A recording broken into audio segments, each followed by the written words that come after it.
안녕하세요, 여러분. 인행정을 진행하는 여러분의 영디 최영희입니다. 자, 드디어 4장 인사행정 논으로 들어왔습니다. 여러분들 3장까지 많이 힘들었죠? 4장도 힘들긴 힘든데 4장은 그래도 그나마 저희 전체 7개의 장 중에 약간 쉬어갈 수 있는, 그러니까 이론적으로 되게 복잡하지는 않은 파트입니다. 물론 이론이 어렵기는 하지만요. 그래서 좀 재미있게 가벼운 느낌으로, 그리고 또 실제 여러분들이 현직에 가시면 거기에서 굉장히 많이 보셔야 하는 내용들이기 때문에 좀 흥미를 가지고 보시지 않았을까라는 그런 생각을 저 혼자 해봤습니다. 어쨌든요. 자, 우리 오늘 인사행정의 기초부터 시작해서 공직 분류까지 한번 내용 들어가 보도록 하겠습니다. 다는 못하겠지만 어쨌든 하는 데까지 해보도록 하겠습니다. 자, 가볼게요. 자, 일단 1번부터 가보죠. 인사행정의 의의부터 시작을 했어요. 인사행정은 정부 활동 수행에 필요한 인적 자원들의 효율적인 관리 활동, 뭐 이 내용을 모르시는 분은 전혀 없을 거고, 제가 빈칸은 여기서 한번 채워봤습니다. 인사행정은 정부의 목표 달성을 지원하는 보좌적인 기능을 담당합니다. 스텝의 기능이죠. 목표 달성을 위한 전략적 관리 측면에서 이루어져야 한다. 뭐 당연히 우리가 설명해야 하는 내용이기 때문에 이걸로 1번 선제를 한번 구성을 해봤습니다.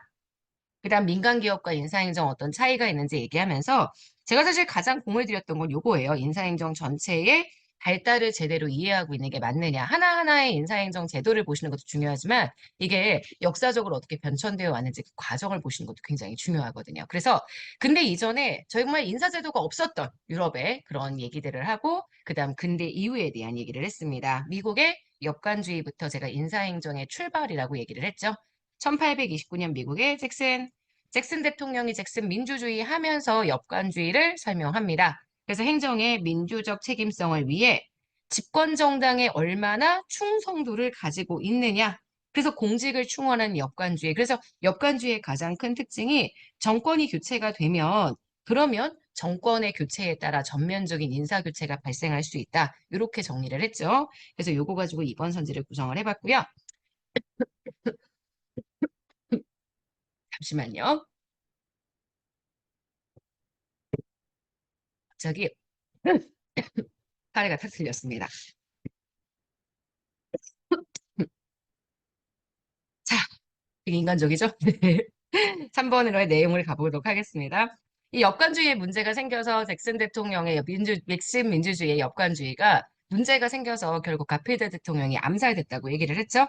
가필드 대통령의 암살, 그것뿐만 아니라 사실은 행정의 적극성, 전문성 이런 게 증대가 되면서 역관주의의 한계가 드러나죠. 이걸 보완하기 위해서 만들어진 법이 바로 펜들턴 법입니다. 그래서 펜델턴법의 구체적인 내용들을 설명했죠. 공개 경쟁 채용 시험, 공무원의 정치적 중립. 미국에서는 실적주의가 직위분류제를 통해서 발전하게 됐다. 이런 얘기도 했었습니다. 그래서 여러분 지금 보시는 이 내용이 3번 선지를 구성하게 되고요. 자, 그에 비해서 영국은 좀 다르죠. 영국은 역관주의가 아니라 정실주의에 의해서 인사행정 제도가 나타나다가 추미란령 도입 이후에 실적주의가 발생을 하게 되는데 제가 그거 가지고 4번 선지하고요. 5번 선지를 한번 구성을 해봤습니다. 정실주의에 대한 얘기죠. 정실주의는 혈연이나 지연, 개인적인 친분, 정치성 이런 것들에 따라서 공직을 임용하는 제도여서 제가 아예 정실주의 자체에다 밑줄을 한번 거봤고요. 그다음 영국의 실적주의 추미런령 통해서 수립되었다고 했습니다. 실제 7급 문제에서는 추미런령의 도입 연도도 물어본 적이 있었습니다. 우리가 얘기하는 펜들턴 법보다 조금 빠르다라고 했고요. 1870년. 그래서 나중에 얘네들은 실적주의를 기반으로요. 직업공무원 제도를 발전시킵니다. 그래서 이 직업공무원 제도에도 밑줄을 한번 쳐봤어요. 4번 선지, 5번 선지 이렇게 얘기했고요. 그래서 현대 민주국가의 인사행정 제도가 어떠한 배경을 통해서 만들어졌는지 영국과 미국에 대한 설명을 한 다음에 하나하나 내용들을 이 얘기를 했죠. 그래서 역관주의에 대한 얘기를 했습니다. 역관주의는 국민의 선택을 받은 집권당이 정치를 해나가면서 관료도 만들어주는 형태입니다. 그래서 발달하는 과정들, 미국의 3대 제퍼슨, 5대 멀로, 그 다음 7대 잭슨에 대한 이야기들을 쭉 진행을 하면서 제가 쭉 내용들을 설명을 했고요.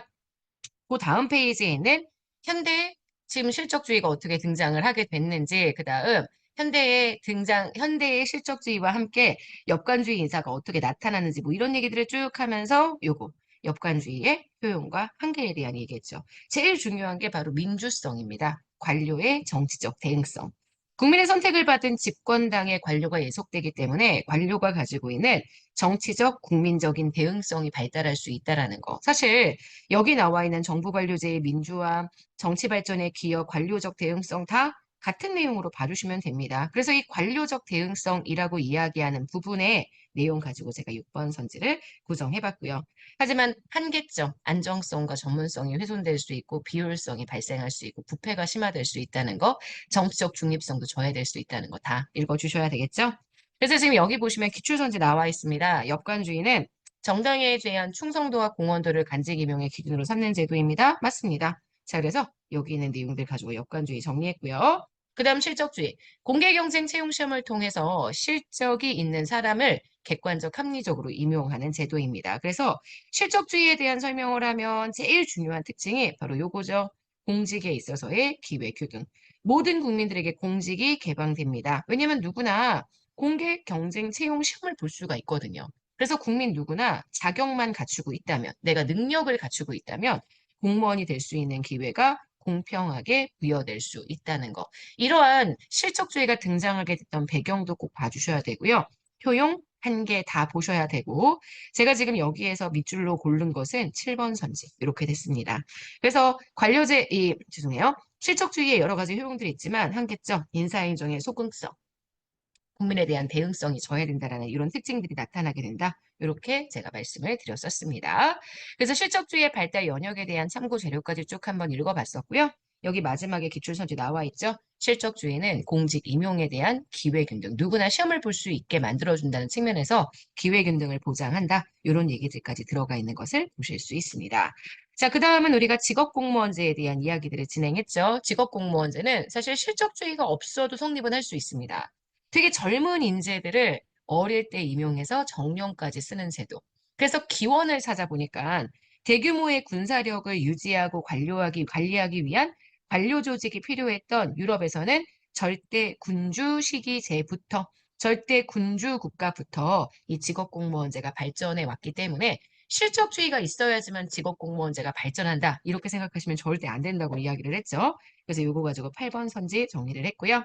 지금 직업공무원제에 기초를 하고 있는 실적주의와 미국식의 직위분류제에 기초를 두고 있는 실적주의 두 가지를 이렇게 비교해 보기도 했다. 이렇게 봐주시면 될 것 같습니다. 자, 그래서 이 직업공무원제의 구체적인 요건들을 하면서 요거는 현대적인 요건이죠. 실적주의 확립은 그래서 직업공무원제 수립을 위한 필요 조건이지 충분 조건 아니다라는 표현도 제가 얘기를 했고요. 공직에 대한 사회적인 평가가 높아야 되고 젊고 유능한 인재 채용해야 되고 능력에 의한 발전 기회가 부여되어야 되고 보수도 적정해야죠. 직업공무원제는 말 그대로 공무원이 직업인 거예요. 그래서 민간의 다른 일만큼 보수를 받을 수 있어야 합니다. 그래서 민간 부분과 대비해서 균형적인 보수가 지급되어야 하고 재직 중 다른 것 하지 않고 안심해서 공직에 종사할 수 있도록 적절한 연금제도 역시 확립이 되어야 한다. 뭐 이런 얘기들을 쭉 했고요. 요 얘기 가지고 제가 9번 선지를 구성을 한번 해봤습니다. 자, 그래서 여러분 지금 보시는 요거 8번 선지, 9번 선지 통해서 직업공무원제 이해해 주셔야 하고 지금 여기 나와 있는 이 표현 직업공무원제는 젊고 우수한 인재가 공직을 직업으로 선택해서 일생을 바쳐 성실하게 근무할 수 있도록 운영하는 인사제도이다. 당연히 맞는 선지가 되는 거 보실 수 있죠. 그래서 이렇게 직업공무원제에 대한 이야기들을 쭉 했습니다. 그 다음 대표관료제에 대한 내용으로 들어갔죠. 지금 보시면 직업공무원제의 효용과 한계에 대한 얘기도 쭉 읽어봐 주시고요. 직업공무원제의 특징, 이게 너무 중요하다고 했습니다. 계급제, 폐쇄형의 공무원제, 그리고 일반 행정가주의 지향한다는 것도 진짜 이해해 주셔야 되고요. 자, 그 다음 대표관료제, 사회적인 약자를 공직자로 임용할 수 있도록 임용 할당제를 쓰는 방법이라고 이야기를 했었죠. 대표관료제를 진행하는 제일 중요한 이유는 이 대표관료제를 통해 사회적 약자들에 대한 대응성, 국민에 대한 대응성, 그리고 약자에 대한 형평성 이런 것들을 높이기 위한 취지가 대표관료제를 도입하게 되었던 배경이다. 이렇게 해서 여러분들이 기억을 좀 해주셔야 하고요. 그 대표관료제에 대한 얘기하면서 이걸 처음으로 사용했던 학자는 바로 킹슬리라는 학자. 그래서 킹슬리가 처음 사용한 용어로서 역관주의 인사제도의 폐단을 극복하기 위해서. 그래서 항상 역관주의 인사제도의 폐단을 극복하기 위해서 아니죠. 실적주의의 인사제도 폐단을 극복하기 위해서 라고 얘기를 해줘야 되겠죠? 여러분 여기가 X입니다. 틀린 내용이 되었네요. 여러분 교재에 있는 이 내용 O라고 되어 있는데 X여서요. 제가 정오표에 반영을 하도록 하겠습니다. 너무너무 죄송해요. 이렇게 찾다가 보면 네, 보일 때가 있더라고요. 자, 대표 관료제에 대한 그래서 요 내용 가지고 지금 보시는 10번 선지 구성을 해봤습니다. 대표 관료제에 대한 그래서 얘기를 하면서요. 제가 이 대표성의 유형이 진짜 중요하다고 말씀을 드렸었어요. 이 대표성의 유형의 소극적인 대표성, 사회의 인구 구성적인 특징을 상징적으로 반영하는 측면, 출신 성분이 관료의 태도를 결정할 것이라고 전제를 한다. 그래서 특정한 출신을 일단 관료로 올리는 게 중요하다. 그러면 이 관료가 자기네 집단의 이득을 위해서 대변할 것이다. 그래서 관료가 자신들의 출신 집단의 이익을 위해서 적극적으로 행동할 것을 기대하는 측면, 출신 성분이 행동을 결정할 거라고 전제하는 게 우리가 이야기했던 바로 적극적 대표성이고요. 이 적극적 대표성 관련된 내용이 11번 선지를 구성하게 됩니다. 그래서 여러분 지금 보시는 관료제, 이 대표 관료제의 가장 핵심이 제가 말씀드렸지만 소극적으로 대표를 뽑으면 그들이 적극적 대표를 할 것이다. 라는 표현을 정확하게 이해하셔야 된다라고 얘기를 했죠. 그래서 대표 관료제에 관한 여러 가지 효용점에 대해서 이야기들을 쭉 진행을 했고요. 읽어보셔야 합니다. 한계, 마찬가지로 쭉 진행을 했는데 그중에서 제일 중요한 한계가 바로 역차별이죠. 개인의 능력이나 어떤 자질보다는 출신 집단이나 계급을 중시하기 때문에 누구나에게나 동일한 기회를 줘야 한다라는 수평적 형평성을 침해하게 되고요. 그로 인해 오히려 사회에 주류적인 위치를 가지고 있는 사람들이 실력이 뛰어나도 관료 임용이 안 되는 그런 형태의 차별을 경험할 수 있다.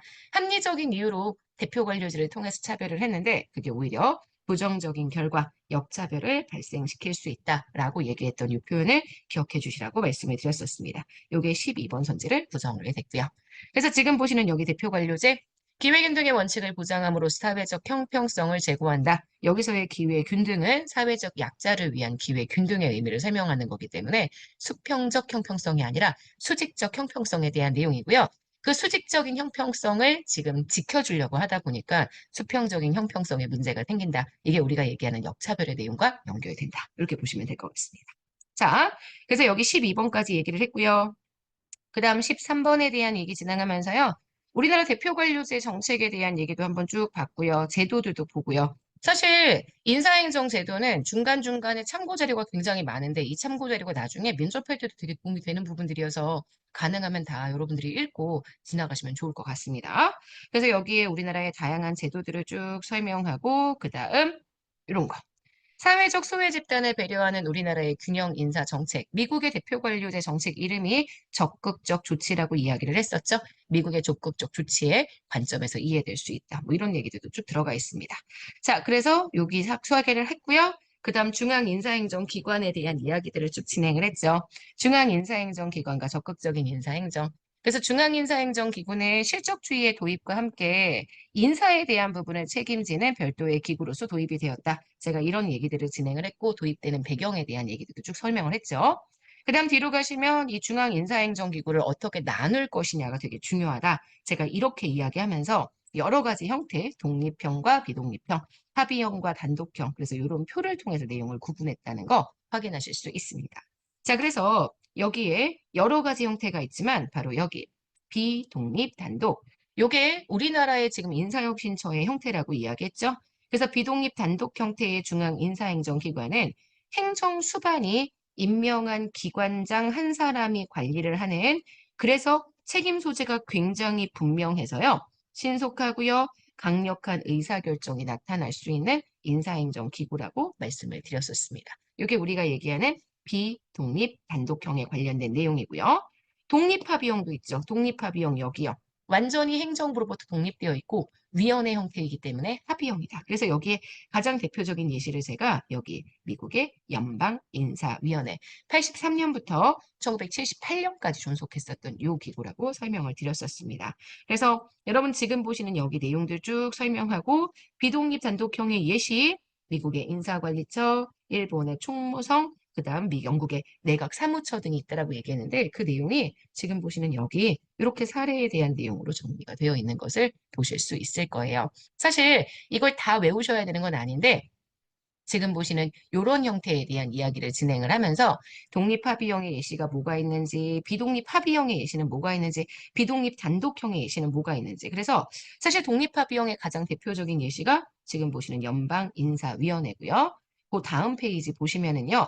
비독립 단독형의 가장 대표적인 예시가 미국의 인사관리처, 영국의 내각사무처, 일본의 총무성. 그래서 이렇게 예시들 가지고 제가 내용을 구성을 해봤습니다. 요게 여러분 지금 보시는 14번, 15번 선지에 해당하는 내용들이죠.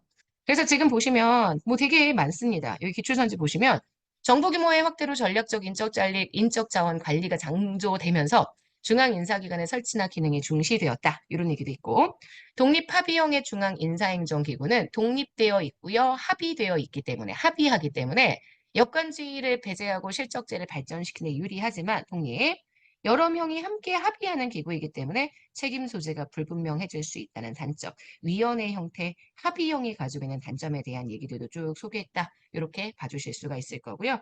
또 그 다음 페이지 보시면 여기 독립단독형. 사실 독립단독형이 거의 없습니다. 독립단독형은 거의 없습니다. 독립합의형과 비독립단독형의 절충적 성격을 가지고 있는 기관이긴 하나 미국의 인사관리처나 영국의 공무원 장관실은 전형적인 비독립 단독형, 우리나라의 인사혁신처와 굉장히 유사한 기구라고 이야기를 해줄 수가 있습니다.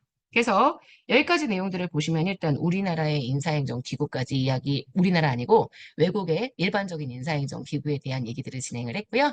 그 다음 우리나라의 인사행정 기구 전략적 인적자원 관리 그리고 계급제와 직위분류제 제가 이런 내용들을 진행을 했는데 요거는 우리 내일 아침에 복습하도록 하겠습니다. 일단 오늘은 여러분 여기까지 제가 15번 선지까지 봤습니다. 여기까지 잘 복습해 주시고요. 우리는 내일 아침에 뒤에 부분 통해서 만나도록 하겠습니다. 자, 여러분 오늘 하루 정말 여러분 거고요. 우리는 내일 아침에 만날게요. 여러분 안녕.